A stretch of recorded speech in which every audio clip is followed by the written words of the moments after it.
Hello everybody. In this lecture I will be discussing with you about Hartley oscillator, and we have already discussed about Colpitt's oscillator in the last lecture. The Hartley oscillator is similar to the Colpitt's oscillator in the sense that there is a little bit difference in the phase shift network or the feedback network between the two oscillators, although the basic operation is same. In case of Hartley oscillator, the feedback network consists of two inductors and a single capacitor instead of two capacitors and an inductor, what we have seen in case of Colpitt's oscillator. So let us first, here for Hartley oscillator we will be seeing two inductors L1 and L2 will be there and a single capacitor C,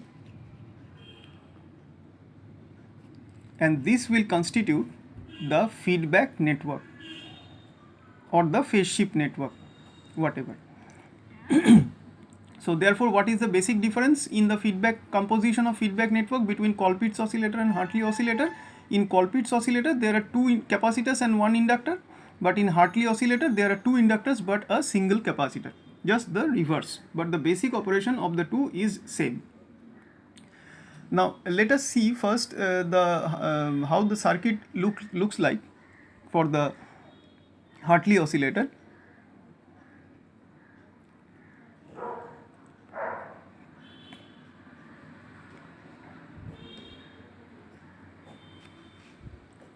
The configuration would be quite similar to the Colpitt's oscillator,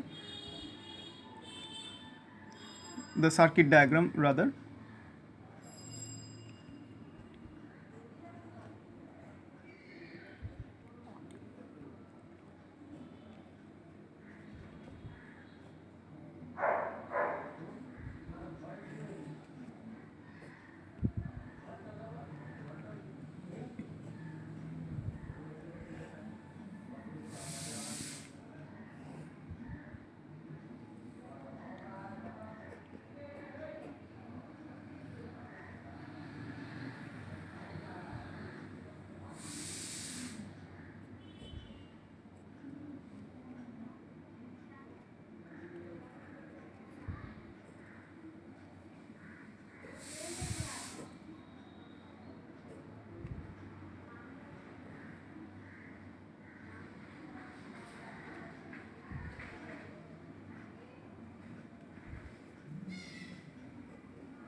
So this is more or less the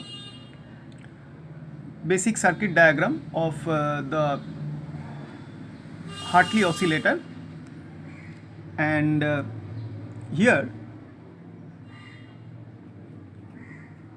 likewise the Colpitt's oscillator, this VCC R1 and R2 and this RE will be determining the DC biasing condition for this oscillator, where the CC through the CC the output is taken back to the input. So the CC is the coupling capacitor and C is the bypass capacitor for its AC bypassing, for its AC operation, and the output coupling capacitor is this one, this CC, and this one is RF choke coil, which we have seen in case of Colpitt's oscillator also. Now most interestingly, in this case, this is the region where the feedback network is shown, which is comprised of L1 and L2, L1 and L2, and a single capacitor C. So this is the feedback network. It is connected through the from the output of the BJT. So this Hartley oscillator is configured with respect to the BJT amplifier, and this amplifier is working in, the BJT is working in common emitter mode. So emitter is grounded and the output is taken from the collector, passed through the feedback network to be sent back at the input through base of the BJT through this input coupling capacitor CC, and output is taken through output capacitor. Suppose input coupling capacitor is CC1 and output capacitor is CC2. We are mentioning likewise. So now the V1 across L1, let us suppose the voltage is measured with respect to ground, because L1 and L2 is center tapped and that center tapping is connected to ground. So across L1, suppose the voltage V1 is measured, and also across V2, since ground is in between, across L2 the voltage V2 is measured.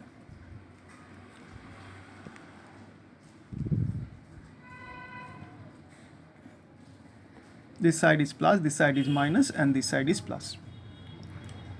So in this fashion we can say that the circuit diagram can be drawn for Hartley oscillator.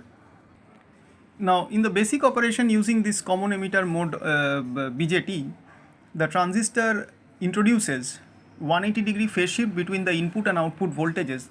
That is, input to the transistor will be 180-degree out of phase to its output. So between these two regions, there will be a phase difference of phase shift of 180-degree, because this is operating in common emitter mode. The output voltage appears in the tank circuit through this output coupling capacitor CC2, and it is absolutely DC, because this CC2 and CC1 will be blocking the DC part of the signal, and a part of this voltage from the output of the BJT amplifier, and that is denoted as V1, appearing across the inductor L1, is the feedback voltage. You can see that is tapped from this particular circuitry, and this feedback voltage is 180-degree out of phase with the output voltage. Now this voltage between this point and to this point, between these 2 points, there will be further shift of phase shift of 180-degree. Once the signal from the output is passed through this combination of L1 and L2 with C in parallel, there will be another phase shift of 180-degree. That's why this feedback network is sometimes called phase shift network also, or phase shift network. So the total phase shift in the whole scenario is 360-degree or 0-degree. This is total phase shift throughout this whole loop, the whole circuit in amplifier with feedback. This is the total phase shift.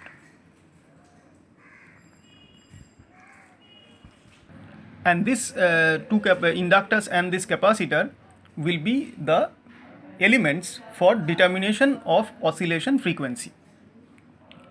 As we have seen in case of Colpitts oscillator, this LC tank circuit that is being used here is also of resonant nature. So here also the LC tank circuit is of resonant nature.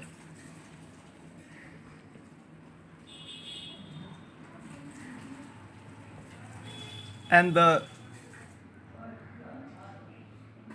resonating frequency at which the output from this feedback network is maximum is selected to be fed back to the input to maximize the output from the amplifier, so that we can say at the resonating condition or at the resonant frequency will be the frequency of oscillation because of output maximization by the amplifier. And at the resonant condition, the circulating current that will flow through the inductances L1 and L2. Now if we consider in this case that L1 and L2 may be wound on a single core so that there is mutual inductance between them. So what we are understanding that L1 and L2 is wrapped on or wound on a single core. So that means there will be a mutual inductance between L1 and L2. So what we are finding here, mutual inductance between L1 and L2 here. So in this case the total inductance will be given by total inductance for this feedback network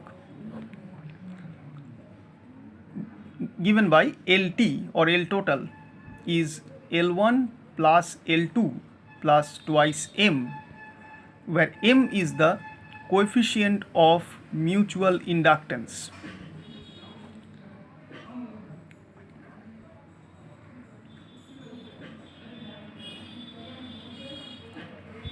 Okay.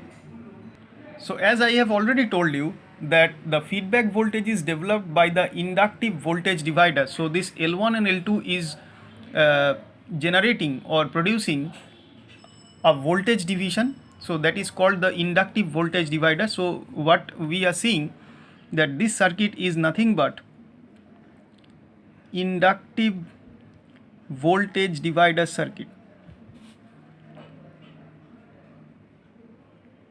In Colpitts oscillator we had seen that it was a capacitive voltage divider circuit, but in Hartley oscillator it is inductive voltage divider circuit.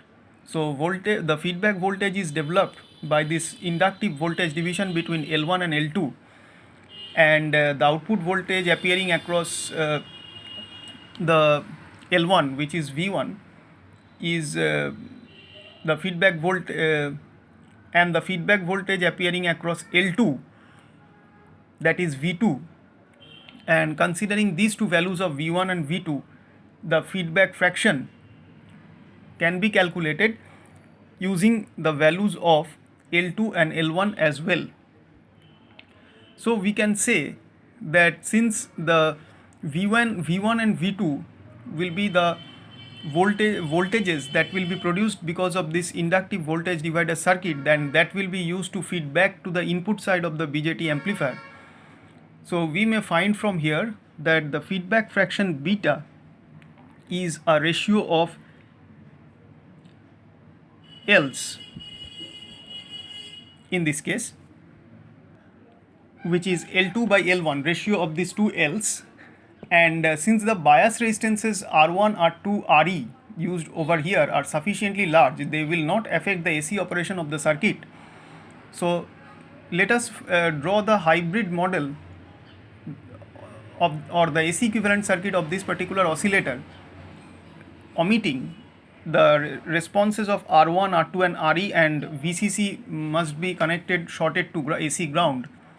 So the equivalent circuit should be look like this.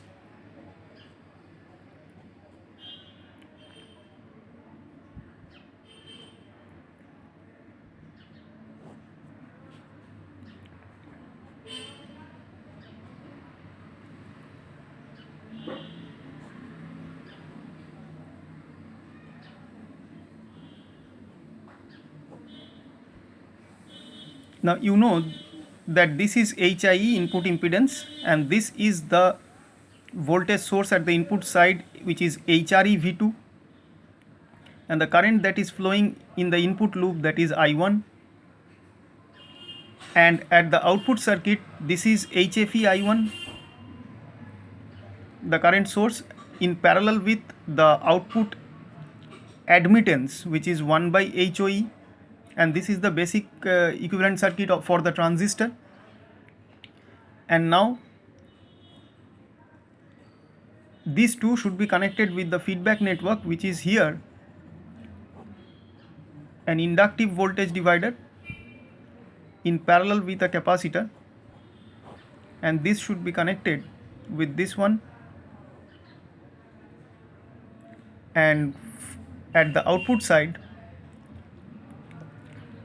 this should be connected in this way. So this is the complete circuit, and between these two terminals the V2 is measured, which is used over here, and between these two, which is used over this value, HRE V2 is measured and represented with. So this is how the equivalent circuit will be look like. This is AC equivalent circuit for Hartley's oscillator, and now if we apply source transformation idea or concept of source transformation on this AC equivalent circuit, this circuit will be modified like everything will be same, only this current source, this dependent current source will be converted to a dependent voltage source. So the circuit in that case will look like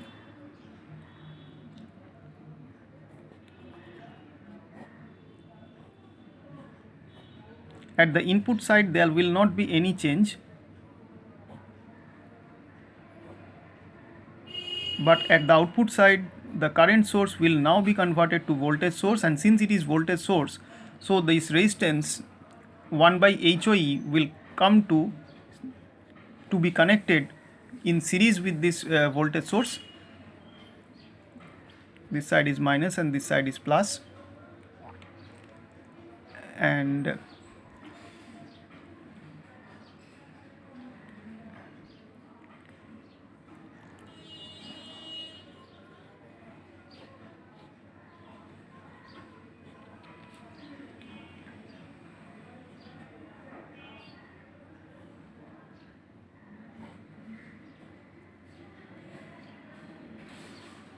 so we can see this is HIE right now, and this is I1, and this is HRE V2, where V2 is measured between these two terminals. This is V2 at the output, and this is 1 by HOE.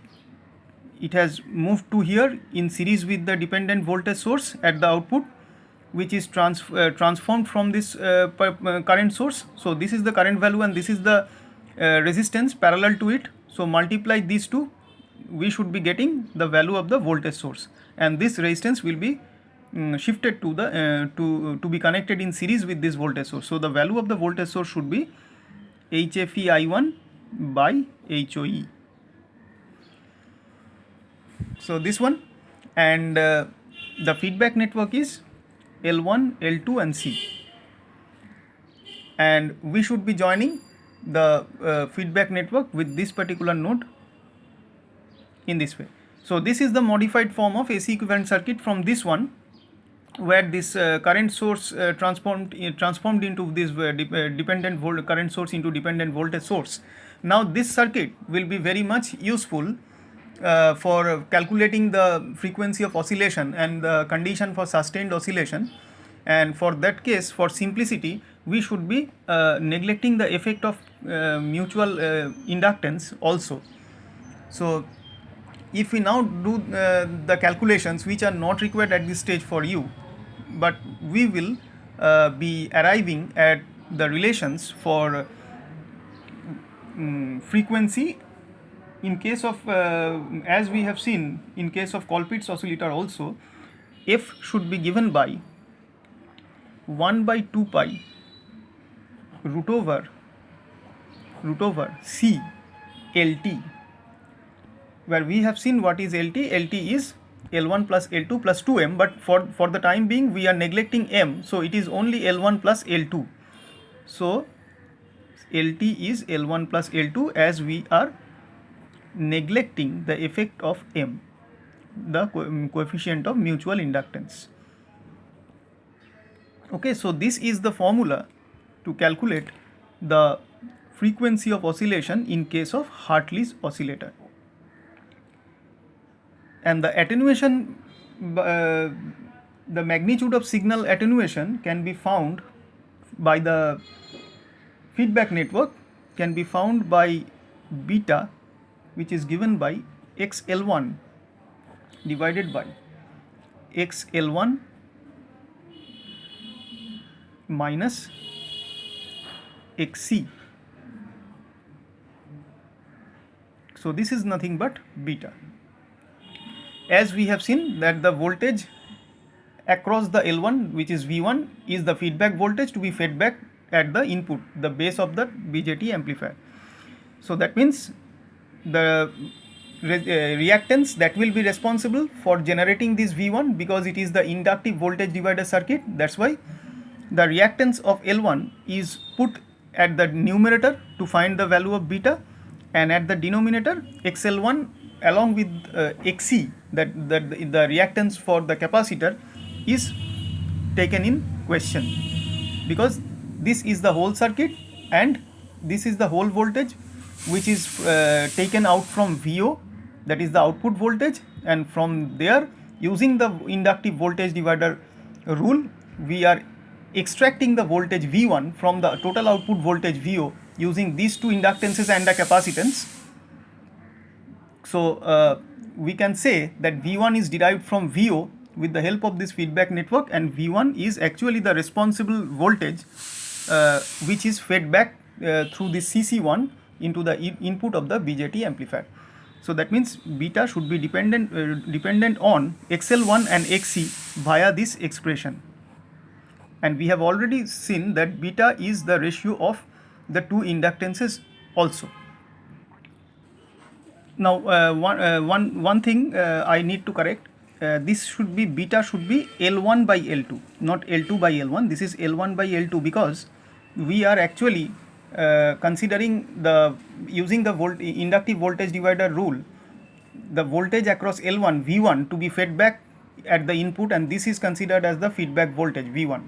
So that's why this L1 should be in numerator and L2 should be in denominator. So L1 will be the value of determining network, how much the voltage from the output is fed back to the input, that will be determined by the value L1 divided by L2. So this beta should be L1 divided by L2, because we are considering feeding back the output into the input in terms of L1, not in terms of V1, not in terms of V2, and V1 is measured across this L1. So this was a little correction we need to add to our discussion. Now as usually, as we have seen in case of Colpitts oscillator also, ignoring the loading effect of the base, for oscillations to start, the voltage gain in this case also must be greater than, if AV is the voltage gain, it must be greater than 1 by beta for oscillations to start. Now we can see that a Hartley oscillator uses a single tapped inductor instead of two separate inductors, and if we draw this circuit in this fashion through a center tapping of series connected L1 and L2, if the center tapping is working well, then we can neglect the coefficient of mutual inductance M, because then we should be saying that okay, it is not wound on a single core. But if had it been wound on a single core, and if the center tap is not properly considered, so in that case M should have been considered in all the calculations to find the frequency of oscillation and the condition for sustained oscillation.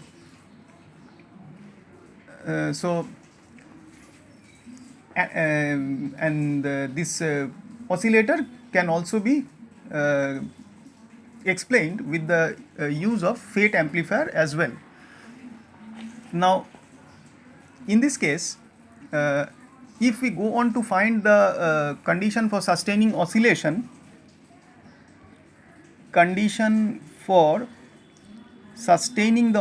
because the oscillation will start at this condition AV greater than 1 by beta. So we need to sustain that oscillation, and for this case in terms of H parameters, the condition for sustaining the oscillation is based on the AC equivalent circuit we have drawn a little while earlier. L2 by L1 will be approximately equal to HFE by del HE, where this del HE is given by HIE HOE minus HFE HRE, and this relation we have seen in case of Colpitz's oscillator also. So this is an important condition for oscillation to be sustained in case of Hartley's oscillator, and from the equation of frequency, that means the oscillation frequency, which was found to be 1 by 2 pi root over CLT. From here we can note that there is no term of mutual inductance, and that is neglected, and Hartley oscillators are primarily used in the RF range because of the values of L and C required for generating such frequencies. The frequency of oscillation can be varied also by changing either L or C in the tank circuit. Smooth variation of L over a large range is difficult, but it is easy to vary the capacitance. So when it comes to the question of varying the values of L and C, the variation of C should be much more preferable than variation of L. So hence in practice, capacitive tuning is employed for smooth variation of frequency than inductive tuning. The variable capacitors for conventional design can have the capacitances in the range of 50 picofarad to 500 picofarad, as we have seen in case of Colpitz's oscillator also. So 50 to 500 picofarad, that is the variation of capacitors should be obtained in this range, and hence the frequency of oscillation can be changed in the ratio. If we vary inside this range the value of capacitor, the frequency of oscillation can also be varied between 3:1. Okay, now we have already seen that beta can be expressed in terms of the reactances of L1, XL1 divided by XL1 by XC. This was the relation between the reactances of L1 and C with beta. Now for a 180 degree phase shift to happen through the feedback network, we can say for 180 degree phase shift, XL1 minus XC should be shown equal to XL2, and in that case the loop gain should be coming to exactly, if these two values are same, then okay, this should be actually yes. So this is XL1 by XL1 minus XC, and if for 180 degree phase shift we require, then we can say that XL1 minus XC, that this denominator should be equal to the reactance of L2, and therefore for loop gain to be at least 1 is approximately to be at least equal to 1, so that oscillation may start. We can say from here that the voltage gain AV of the transistor amplifier should be greater than L2 by L1. So this is the condition for oscillations to start. So in this context, we can say the theory is almost the same. So we have seen beta is equal to L1 by L2 and AV is L2 by L1. Now if we multiply this AV with beta, we can say that is approximately L2 by L1 into L1 by L2, and that is approximately becoming 1. So this is the basic condition. When A beta is at least equal to 1 and greater than this, then we can say that oscillation may start and it can be sustained also. Now, one thing I haven't discussed before I conclude, that this particular RF choke that is being used between the VCC and the collector terminal of the BJT amplifier, it passes the direct collector current or the DC collector current, but at oscillating frequencies it isolates the upper terminal of L1. That means rather we can say not L1, it is L2. The upper terminal of L2 is connected to this collector. It isolates this collector terminal at oscillating frequencies. That means as the frequency is going on increased, this you know all that the inductive reactance for a choke coil, as the frequency is increased, it gets higher and higher, and the reactance is of the inductor is directly proportional to the frequency. As frequency is increased, so for AC operation at higher frequencies, this inductor will be behaving as an open circuit. So in that case, the collector terminal or the upper terminal of L2 should be isolated from this terminal voltage or the DC voltage plus VCC. So in that case, there will be no mix up of the current through this L2 with the DC collector current, and the capacitor which is used here couples the output. That means this CC2 capacitor couples the output of the and CC1 capacitor.